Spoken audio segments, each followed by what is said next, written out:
Good morning, everybody. We are going to go ahead and get started. Thank you for being with us this morning. Why don't we all take a minute and in the chat box, go ahead and shout out your district, tell me who you are and what you do there.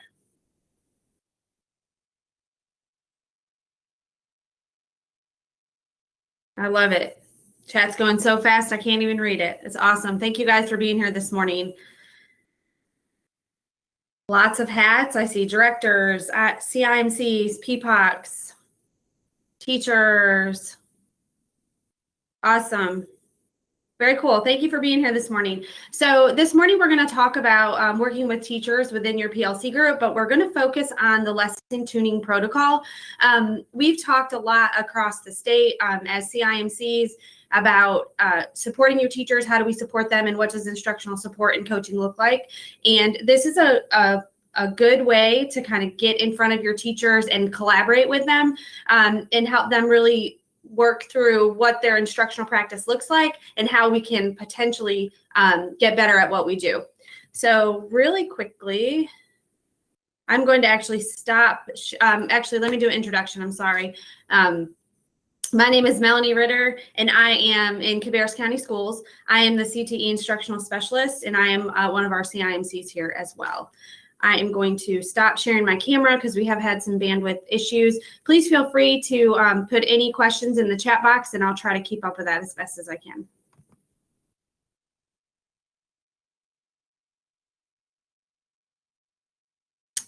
All right, so the most valuable resource that all teachers have is each other.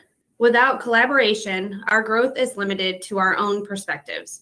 So this really spoke to me. We, as educators, we lean on the people around us. I am so thankful for our teams here in Cabarrus County, within CTE, our leadership team, our teachers. I have learned so much in my career across the state. Also, I was in Charlotte-Mecklenburg for a little while. So I've learned so much from my colleagues. And when you're thinking about instructional coaching or instructional practices and how we support people, we really need to remember that we're all in it together and we all learn from each other. I think that's really important. So we're going to play a quick game of Would You Rather, and you're going to type in the chat box. I'm going to give you two options and you have to choose one. And I know some of you may say neither, but I'd like you to try to choose one. So the first, would you rather go to the beach or the mountains?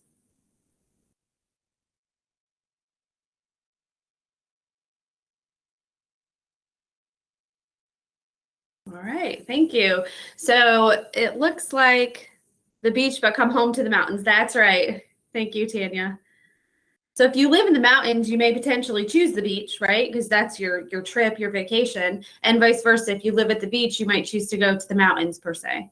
Very good. All right, the second one. Would you rather have dinner out somewhere or cook at home?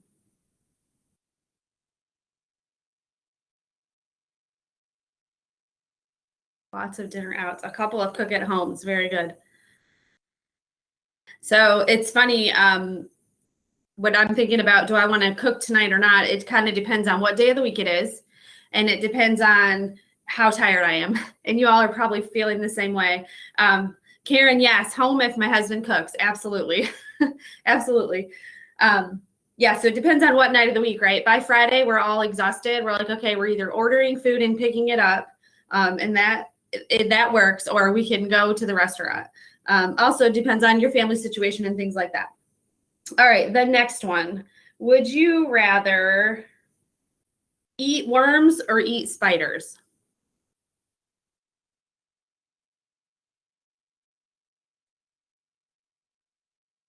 Starve. Yes. If they're gummy worms. For sure, Rusty.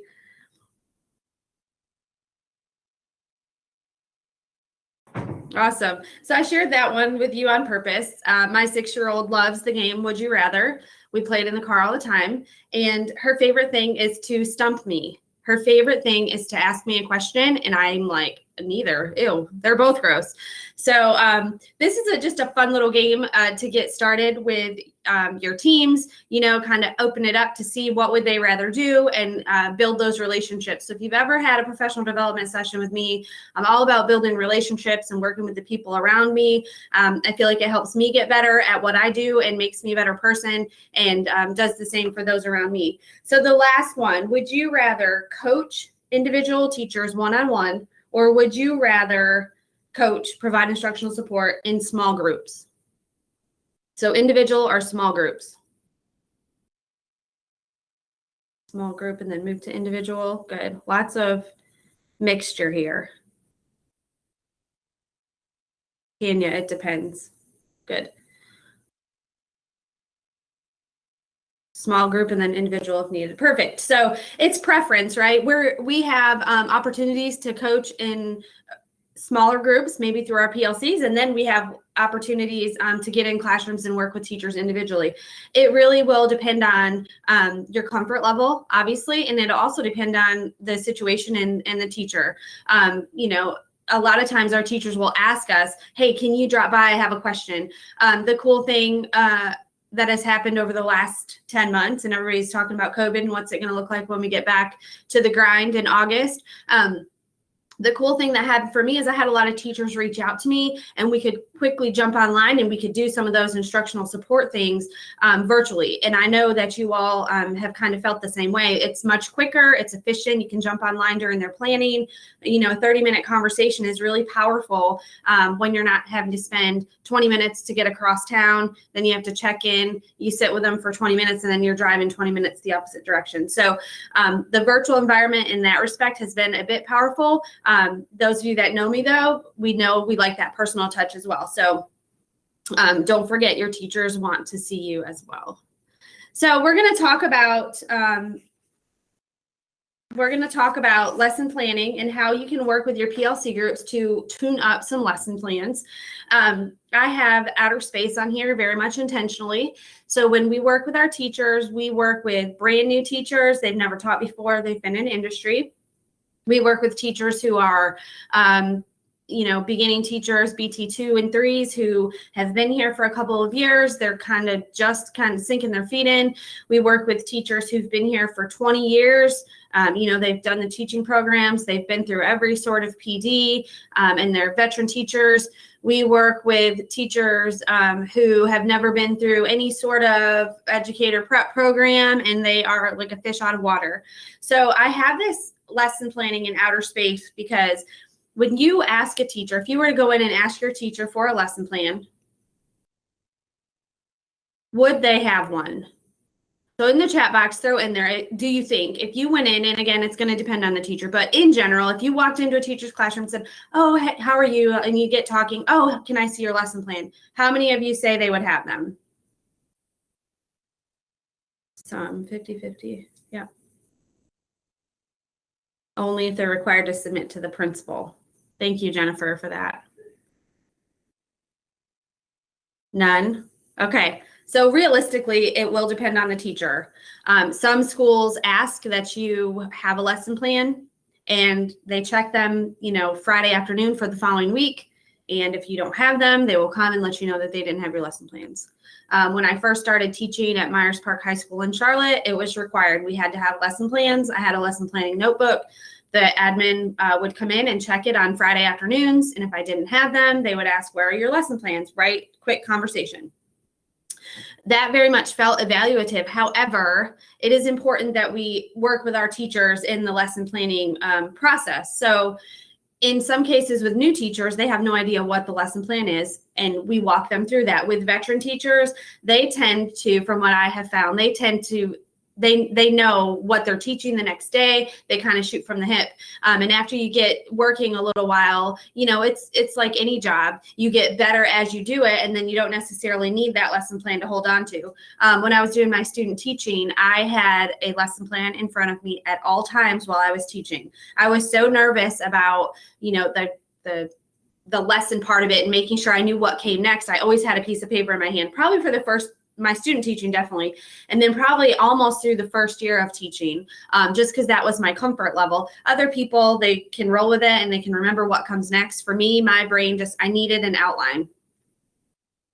So the lesson tuning protocol, and you can Google this if you want. I don't necessarily have a link for it. And I'm going to throw this presentation in the chat box. The lesson tuning protocol is, it takes about an hour time-wise to do. You can, this is a good practice for leadership type people just to see what it looks like. And then also for your teachers. The great thing about this is you can say, I'm practicing, this is a protocol that I learned about, I'd like to practice. Would you mind being my partner in crime, my partner in education, and go through a few things with me. So this kind of opens the door, and it's very structured. So it works well with teachers. So 2 basic components: the goal of the plan and a set of learning activities sequenced in a way that teachers believe will help students meet those goals. And then the objective is to get feedback back from your colleagues. So I suggested possibly doing these in maybe a PLC group. Our PLC groups in Cabarrus County met on Fridays during COVID, because Friday was our asynchronous day. And we found that the teachers were really coming together and talking about what they were currently teaching. Our groups really grew a lot through the process of being able to PLC virtually. That's something that we found a lot of value in. So this is something that they could potentially do during that time. It's also a tool that can help guide teachers during their PLC time. So we did have a few groups who would email and ask what the agenda was for their PLC time that Friday. And we tended to just send updates like, here are the CTE updates. But really, the PLC time is for teachers to be working together to talk about what they're currently teaching. How are the students responding? Of course, we had virtual instruction. So how can you teach this online, this specific objective? Or how can we get students to collaborate? When you do hybrid, what does that look like? So all of those questions were coming up. But through the PLC, this is a tool that can really help guide the conversation with what's currently going on in the classroom, what are we currently teaching, and how do we make our instruction better. A couple of suggested roles for this protocol. You have a presenter. Each person will present their lesson plans. So your teachers, you have 2 options when you start this. And again, those of you that are the one-on-one folks, you could just ask, would the teacher be willing to partner with you so you could practice this? Those of you who are thinking more of group setting, PLC is a good way to start this. Each person in the group would present their lesson. Our core side of the house has used this where for example, math, each teacher brings the same lesson, not the same exact lesson, but the lesson that associates with a certain standard. So they bring that specific lesson, and then that's how they guide the conversation. Another way you could do this is you could ask somebody in the PLC who will have a lesson plan, ask them to bring their lesson, and they're kind of going to be the example. It takes about an hour to do. So your options are one person could present their lesson and everybody kind of talks about it. Or if you're in a PLC group, maybe there's 6 people, everybody could present their lesson and then you can talk about it as you go through the protocol. Obviously, participants are going to be your PLC members in this case. You can also do this as a one-on-one protocol, no problem. Small group facilitator who also participates and keeps time. And this small group facilitator, if you support that program area, or if it's a teacher that you're supporting, that would be a great role for you as the instructional coach, CIMC, several hats that we wear, right? So the small group facilitator, you're going to participate in the conversation and also keep time. This is really powerful because even if you don't know the content, some things might come up and you're like, oh, you know what? I saw another teacher, and they were doing this in their classroom. That might fit where you're looking for an activity. If a teacher says, I don't necessarily have an interactive activity in this particular section. And then the large group facilitator, again, this just depends on how you have it structured. The large group facilitator for me would be optional. They lead the entire process and debriefs at the end. That could potentially be your PLC district lead, or if the PLC district lead is a small group facilitator, just make sure that debrief happens. So you may not have a large group facilitator, but you want to make sure you debrief to have the open conversations with your teachers.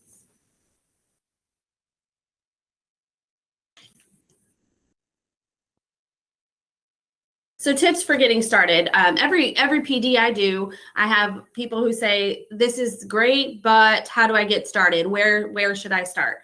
So again, figure out when you're going to maybe do this protocol. And then you want to have a pacing guide for your course so that you know kind of where the teacher is in their teaching practice.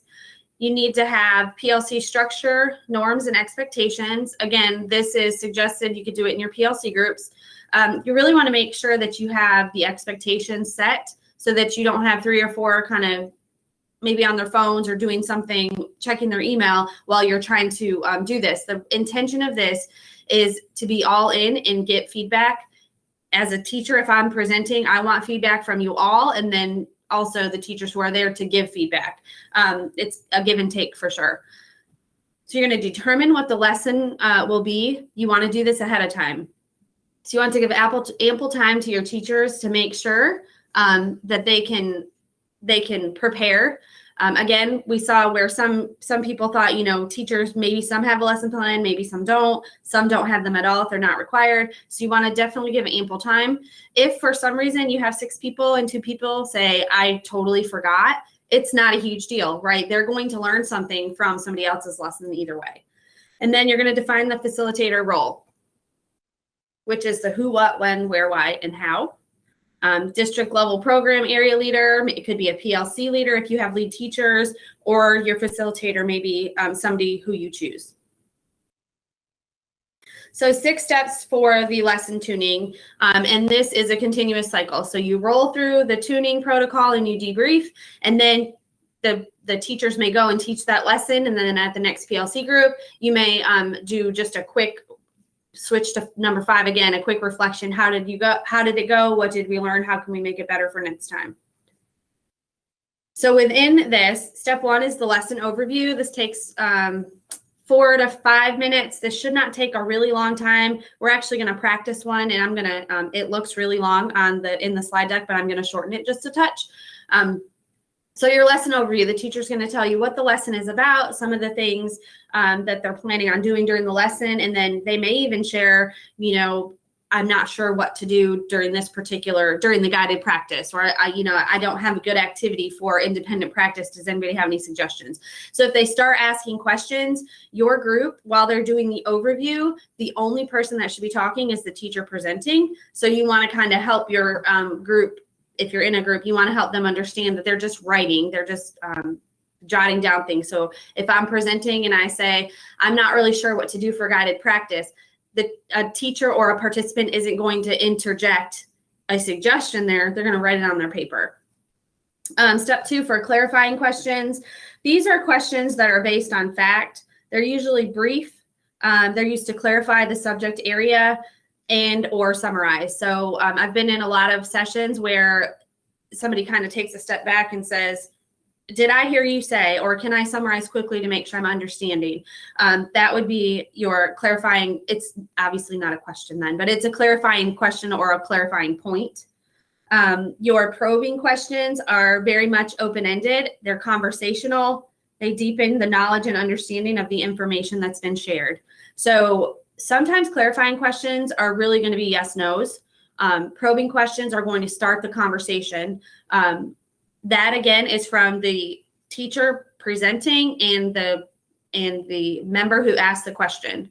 So, and this is probably one of the hardest things. So if I presented and I had 3 people in my group, person 1 asks the question, I, as the presenter, I'm going to answer that question and then move from there. It's more of it does start the conversation, but it's not the whole discussion piece quite yet. A couple of examples for probing questions. What sort of impact do you think this will have? What is your biggest challenge with the lesson? What sort of impact, I already read that one, sorry. The one thing about this section is it should be student focused. So when you're asking probing questions, you really don't want to interject your personal feelings or I think you should. You don't want to say, I think you should do it this way instead. Really, this is for the teacher to make realizations and, kind of like light bulb moments. Oh yeah, I didn't think about, that question. Maybe I need to look at my guided practice and adjust just a little bit.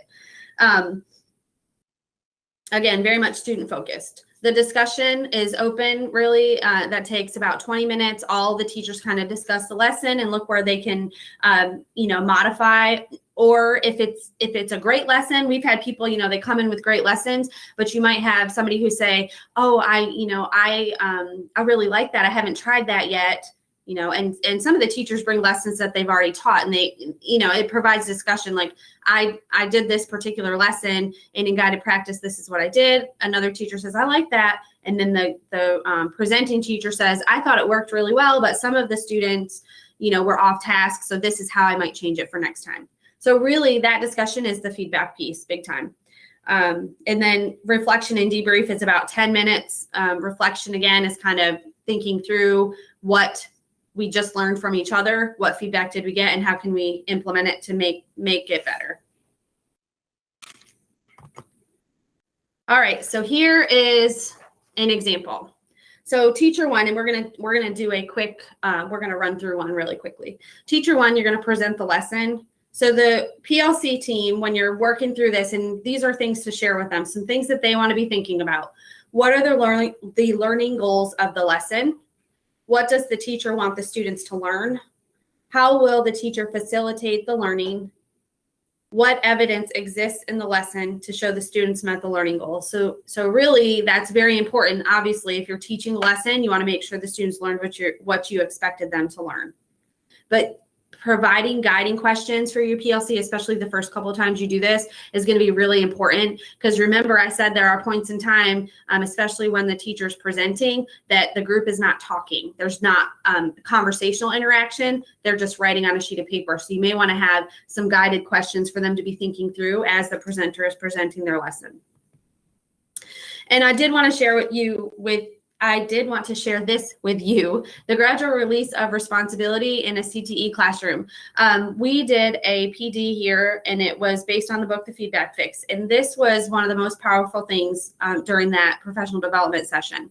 So if you think about a CTE classroom, we kind of work in phases. At the beginning, it's I do as the teacher. So the teacher behavior in phase I do, or phase 1, if you wanted to put numbers on them, the teacher is modeling the lesson or the task, and the students are just watching. They're observing. Their interaction is really not high. It's 0. So I'm doing all the work as the teacher. The students are just watching.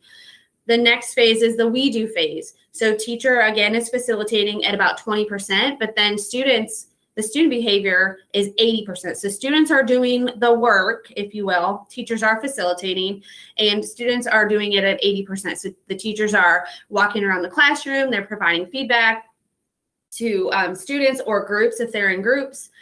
So they're providing feedback to students to help them continue the learning. And then the next phase, you do in pairs. So you pair students up. Again, the teacher behavior, they're going to assess and assist.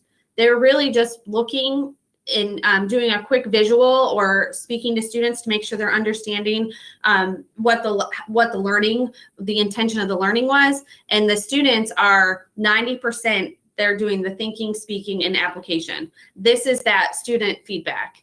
This sometimes is missing when you look at lessons. So it's really, really important. You would be surprised at the amount of feedback students give each other.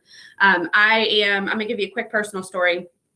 I'm a basketball coach this season, which is not by choice. I volunteered, but we didn't have a coach. So here I am coaching girls basketball, 9 and 10 and 11-year-olds.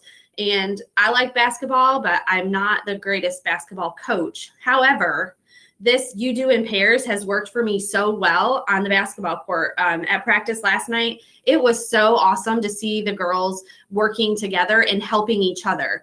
They might mention to their partner, you're not hitting the top square when you're doing, the shot from the box, or jump a little bit. Maybe it'll go higher, like just suggestion things. And the feedback was awesome. Your students do the same thing in their classrooms. They give the feedback to each other, and then they learn from each other. And then the last phase, you do without assistance. So the teacher is just observing. Student is 100% participating, demonstrating the knowledge and ability. So Very quick assessment to make sure that the students are learning what we are wanting them to learn. All right, so we are going to go through the protocol. I'm going to be the teacher presenting. You all are going to be my PLC group. Be nice to me. I'm just kidding. So what we're going to do is I'm going to present the lesson this morning. So my lesson is about creating a resume. The career cluster is career development, and the course name is career management. This is a pretty detailed lesson plan. If you have new teachers, please don't expect this big drawn out lesson plan, but help them learn how to create a lesson plan to get better. A lot of districts have a lesson plan template, which I think is amazing because teachers can just kind of fill in where they need to. It makes it a lot quicker for teachers as well. So back with my teacher hat on. So today I want to talk about Objective 3.04, master academic, occupational, general employability skills in order to obtain, create, maintain, and/or advance employment. So my lesson is about creating a resume, and my student-centered approach is that they use their career planning and research tool to align their career choice with employability skills. They're going to create professional documents required for employment, a couple of those being a resume. They're going to write an appropriate business correspondence, such as a cover letter or a thank you letter, and understand why they're doing those things. They're going to complete a sample job application, and they're going to explain protocol for selecting and using references. My direct teaching for my lesson, my instructional objectives, students will learn the process of the purpose of a resume. They will review the basics of resume writing. They'll create their own resume and request and collect letters of recommendation. We will talk about the what a letter of recommendation is and who they might ask to write them a letter of recommendation for practice. The rationale behind my lesson. In previous lessons, they learned how to accurately fill out a job application. So a couple of the essential questions: do they know what a resume is and how one is used? Do they know what should and should not be included? And then the lesson will focus on the procedure for writing a winning resume. So I will show students kind of what a standard resume might be and what a winning resume might be, some of the terminology and the things that they can put on a resume in order to land the job. The duration of the lesson is 90 minutes in a class period, and then I will use 45 minutes as a follow-up for peer review. So after the students work on their resumes, I will collect them and provide feedback, but I also want them to get peer review, which I think will help enhance the learning. For the equipment, this is obviously a quick point, but equipment is listed in websites. This is not required for a lesson plan, but it's something that teachers may just like to get into the habit of doing. We will use a graphic organizer when we're talking about the resumes in my class, and we're going to use the KWL resume writing graphic organizer, so students can tell me what they know ahead of time, what they want to know about a resume, and then after the lesson, what they learned. Some of the handouts that I use are listed there. Before class begins, I will create one functional resume and one chronological resume so that the students can compare and contrast and know the difference between the two. I will have the resume displayed for students so that they can see it visually, and then we will also walk through each part of the resume so that they understand what would be required for each section in order to have that winning resume that was referenced previous to now. And a couple of questions. I'll kind of keep it open-ended. Do they know what a resume is and what it's used for? And then talk about a well-written resume, what skills would be included, and then also have open conversation about where they are right now, grade level, what have they done that they might be able to put on their resume.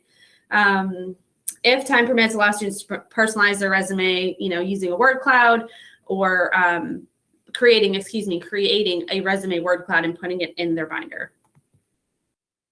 So for direct instruction, I'm going to give them the graphic organizer. I'm going to introduce the lesson objectives, and I'm going to make sure they recognize the importance of the components of a resume, and then also why is a resume so important to have. As a sidebar, I have a 24-year-old nephew who's currently looking for a job in North Carolina. He just moved here, and when I asked him if he had a resume, he said, I do kind of, and when I saw it, I could tell that he definitely needed some support in writing resumes, so that would be a good example for me to use in my classroom. So I'm going to talk about the resume summary and the headings and why they're important. tell them they're two distinct types, and again, how to choose which one, why that's important. For my guided practice, I'm going to distribute handouts and share with them the basic information for the resume.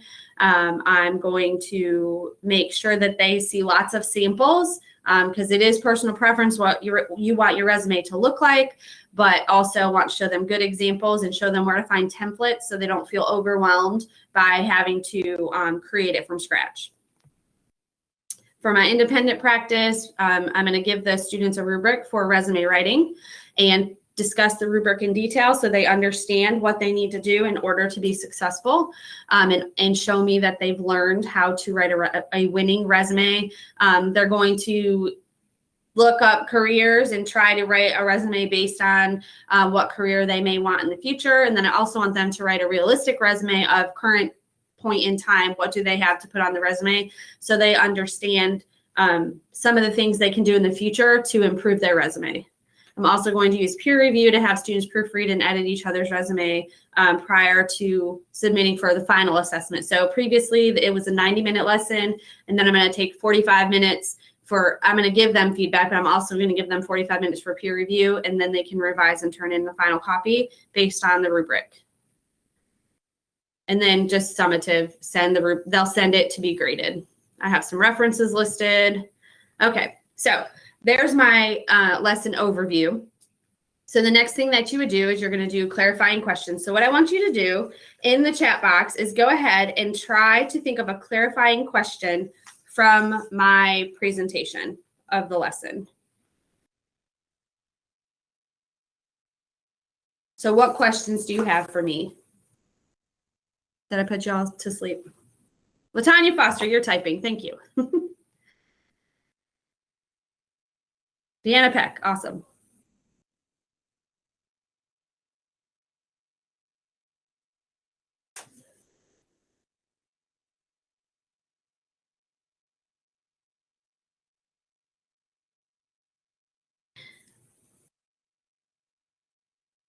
Good questions. Candy, is it required at our school? Very good. So this is a teacher talking to a teacher, or an instructional coach talking to the teacher. Is it required at your school, or is it required at our school? That's a great question. And as the so I'm going to keep my teacher hat on. It's not required, but I like that it would be an employability skill for the student. How long does the resume have to be? Great question, Gal. That would definitely be something I would want to add into my lesson planning document and make sure my students understood that. This is a one-day lesson or for multiple days, Deanna. Thank you. So my lesson will span a couple of days. I think the main teaching part would be the first 90 minutes, but I really don't want to overwhelm students. So I don't know, maybe I could break it out into a couple of different days for that. Tanya, will I use any videos? That's a great suggestion. I like that. Yeah, maybe that's a good idea. How will the students make up information for future resume? Thank you, Mary. Good question. I don't know. I think the one thing that I could think of is they can research what skills are required for that particular job, and then, put it on a resume. So that would be twofold. It will teach them how to write the resume, but also if they really want to be a registered nurse, it will help them see what's required, what type of skills are needed. Have these students ever created a resume before? Jennifer Davis, great question. And that would be a very good warm up or a poll I could do with the students. How are the students submitting the final resume? LaTanya, I think I would have them print because I would prefer to be able to provide written feedback for them. All right, great job. So clarifying questions were awesome. So probing questions, and some of those were a little leaning towards probing questions. So we're going to continue the questioning and go ahead and write, if you can think of any from the lesson presentation, what type of probing questions can you ask during that? So it's going to deepen the knowledge and understanding of the information I provided in my lesson. Michelle Davis, can students seek assistance from other teachers for grammar assistance? I like that a lot. That is a great question. I had not thought of that.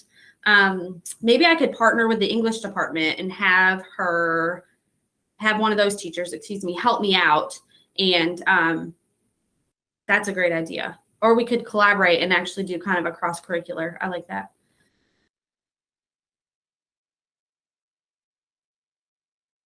Probing question from Deanna, similarities to online application forms. Good. So we could take the online application and think through what the resume might, how they may incorporate and put them together. Good. Sherry, random. A few of my CTE teachers asked me to help with mock interviews, which was the next step after they created resumes, and was very helpful because I also read over their resumes and gave feedback on those too.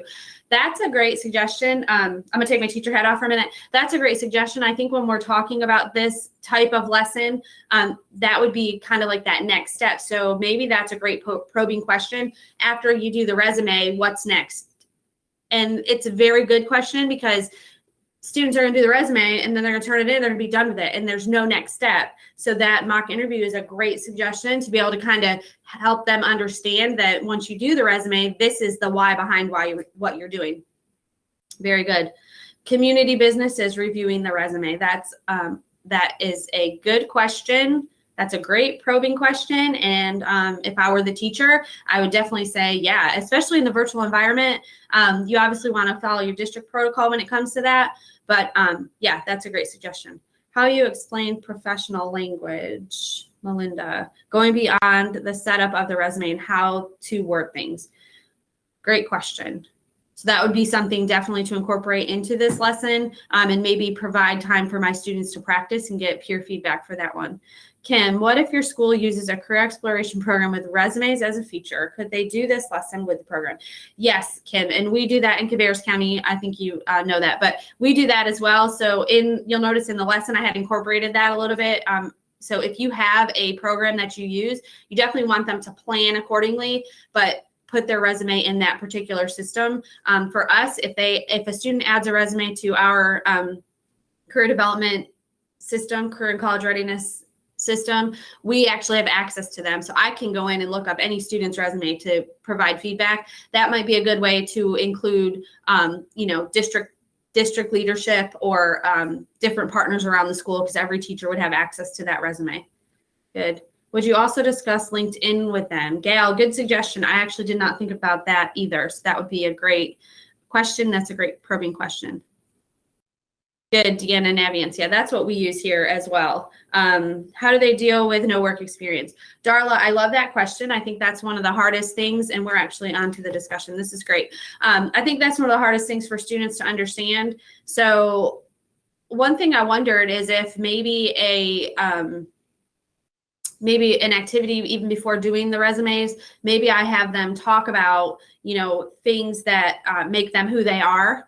And then out of that list that they create, they have a conversation about it. And then they can talk about some of the skills they have and then how that would transpose into the resume.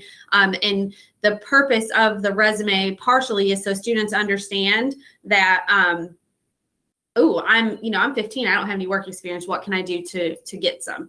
And I'll tell you guys a funny story. Those of you that know me know I love to share stories. When I was in college, I was my second year in college, and those of you who know me well are going to laugh about this, but my second year in college, I went and met with my academic advisor, and I played sports all through high school and in college. And when I sat with her, she asked me what are some things that I could put on my resume. And I was blank. I had no idea. I had no job experience. I babysat when I was 15, but honestly, I didn't love it. So I only did it once in a while, and it was not something I would put on a resume.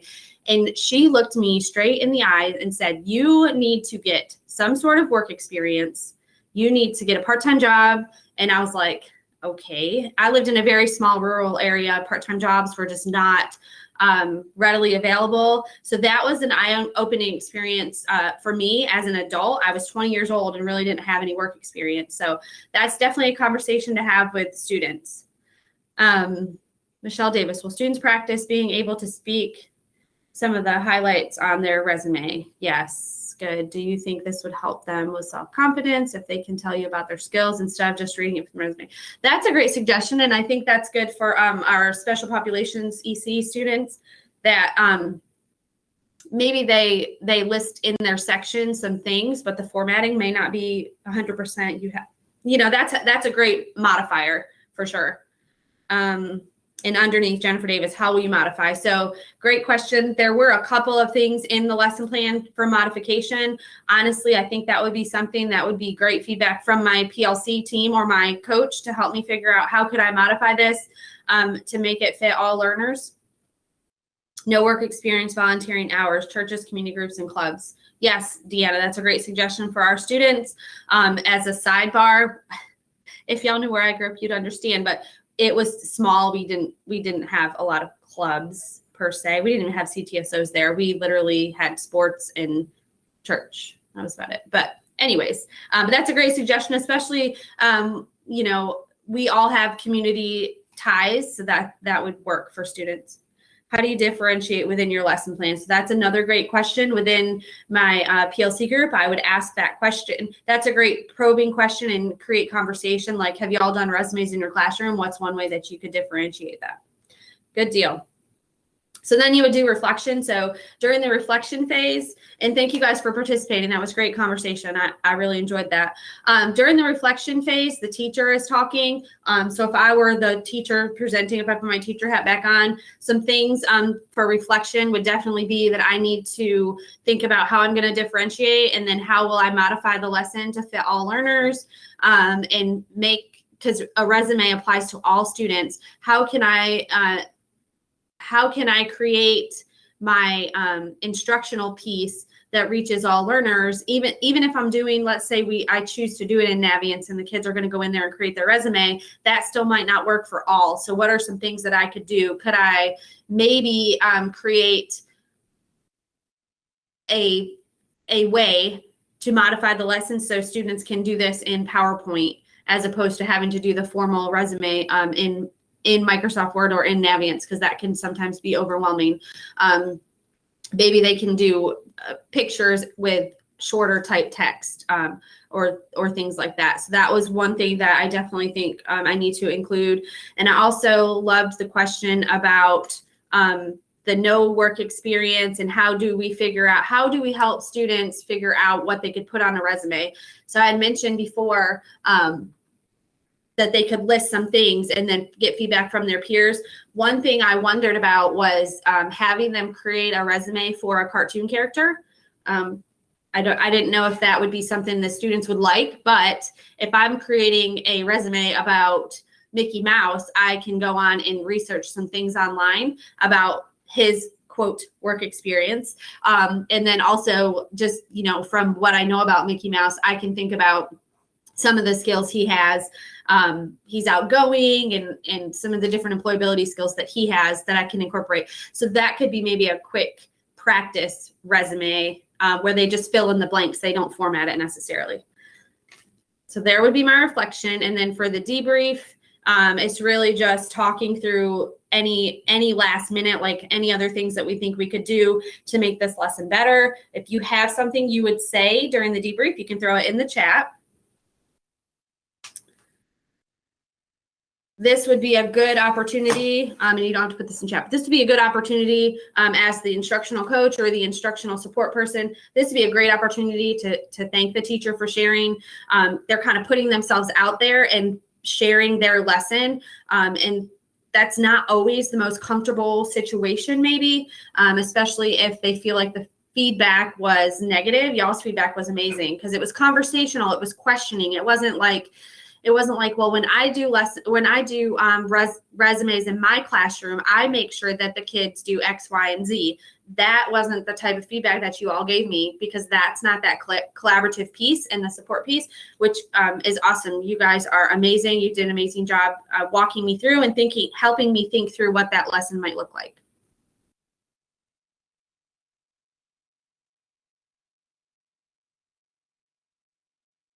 I see lots of people typing good.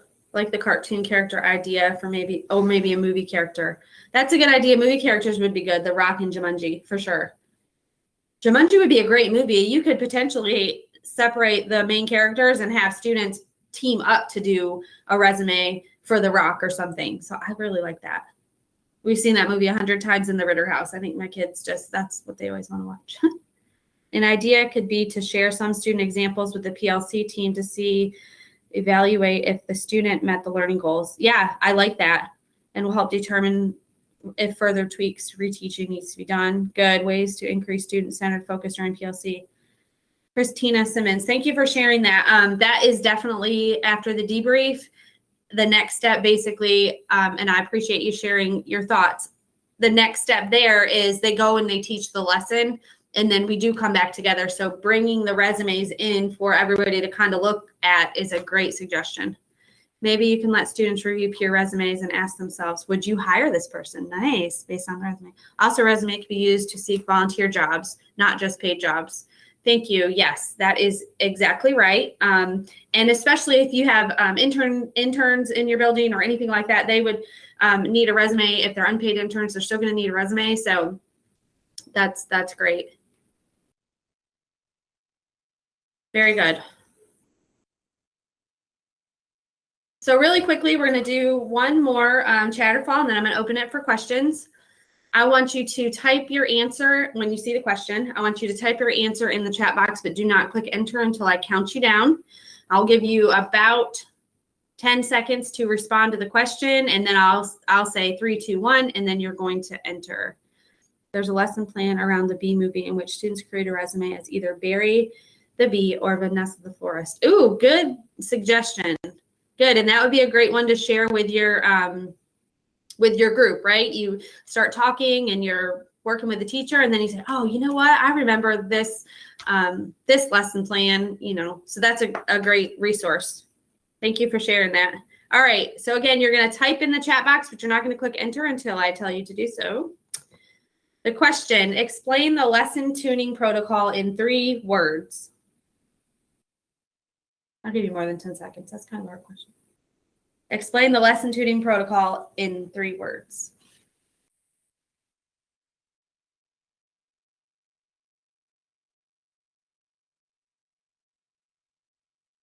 All right. 3, 2, 1. Go ahead and push enter.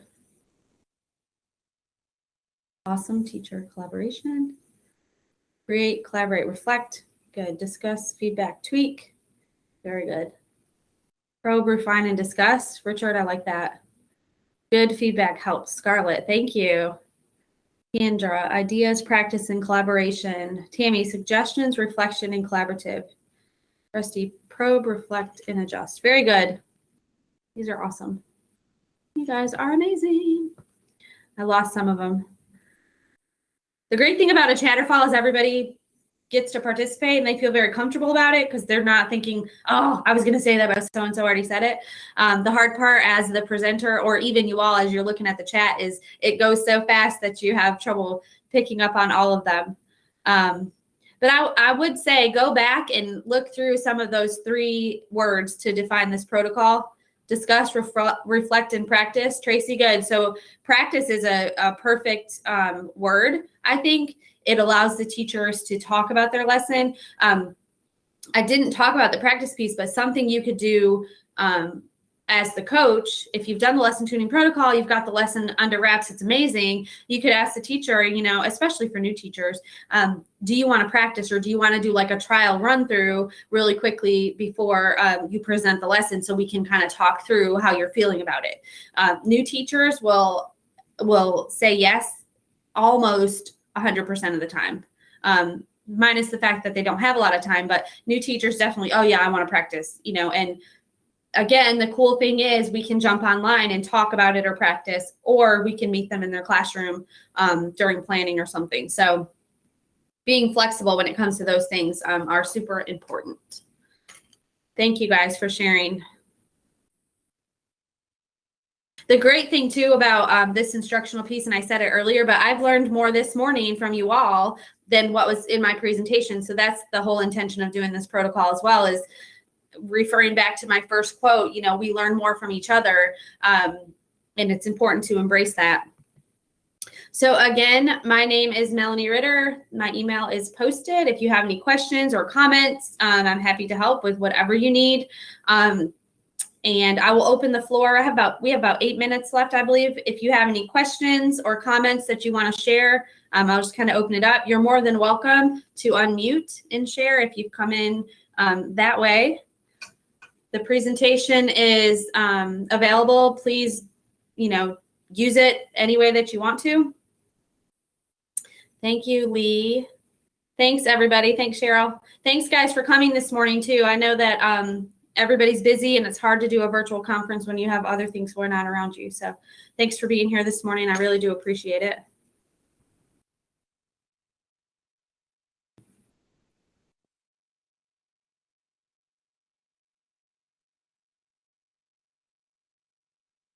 And hopefully next year we are in person and we can talk and enjoy each other's company. I'm missing that a lot, but I'm so thankful for everybody, and thanks for being here this morning. I'll stick around for a few more minutes if anybody has questions or just wants to say hi.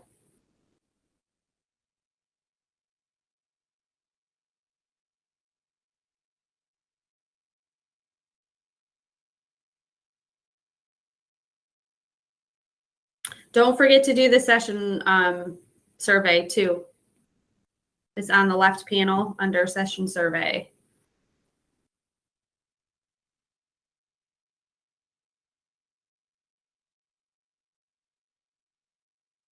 All right, if there are no questions or comments, I'm going to go ahead and end the session. Thank you guys again for attending. I appreciate the feedback and the interaction. Have a great rest of the conference.